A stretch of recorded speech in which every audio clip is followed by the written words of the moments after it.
Welcome to Pollinator Quest. What's up, you guys? This is Jay from Williams Honey Farm. We're based in Franklin, Tennessee. So you're probably thinking, like, why am I listening to this dude in Tennessee talk about bees? I'm in Indiana. Our bees are totally different. We're in different worlds. Well, guess what?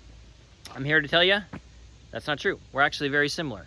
One of the greatest things about being a beekeeper is that you can speak the same language. Wherever you go, you can talk to other beekeepers. Well, guess what? My bees are very similar to your bees in Indiana.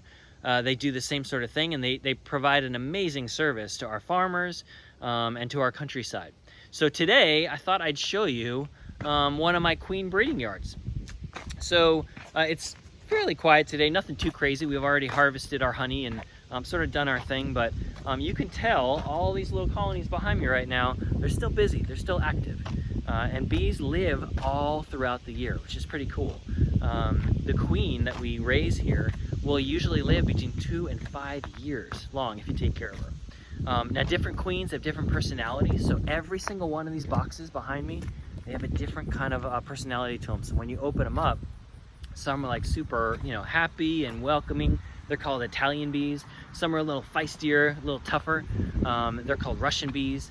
And each one of them have their own value and their own benefit to us as queen breeders, but then also to the countryside. Did you know that your average bite that you take at the dinner table, 1 out of every 3 of those bites is thanks to a pollinator or a bee? How cool is that? So these bees are super active and they're super, super beneficial to the countryside. So if you look at this colony right here, this colony, this is called the super. This is a wooden box. It's called the super. And your average colony that goes into the winter time is around 5 supers or 5 boxes tall. And there's generally, I'd say around 60,000 bees in there, all the way up to maybe even 100,000 bees in the summertime in the peak nectar flow. Now here in Tennessee, we're pretty chill right now. It's kind of like, the goldenrod's blooming, but other than that, we're pretty much done with our season of collecting or making honey.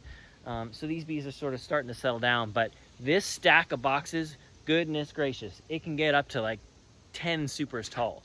And that's a whole lot of honey. Our average colonies in Tennessee make around, maybe around 60 pounds of honey, and some years all the way up to 100 pounds of honey, which is pretty awesome. So there's around, maybe 60,000 bees in there. There's 1 queen. And of those 60,000 bees, guess how many are female? 80% of those bees are female. You know why? Because females get the job done. We would be nowhere without the worker bee, which is female. And then about 20% of them are males. They're called drones. And they're pretty much around for mating, and that's about it. So it's really fun being a beekeeper because these little bees, these little insects, these little bugs, right? They teach you something new every single day. And it may sound kind of crazy, like, how does a little bug teach me something new every single day? Well, guess what?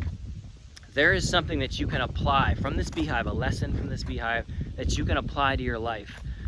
Whether it be how you run your job or your office, how you go to school every day, how you work hard, what good hard work means, what you can gain from it. There's a lot of lessons that I think that we can all apply to our own lives and become better people because of bees. So I'm grateful to be a beekeeper. I'm grateful to be able to tell you guys about bees and to be a bee steward. There's a lot of things that we do that we can't really get into today, but definitely tune in as much as possible to Pollinator Quest. Learn as much as you can, and if possible, maybe we'll get one of you guys to become beekeepers one day, because I think you'd love it.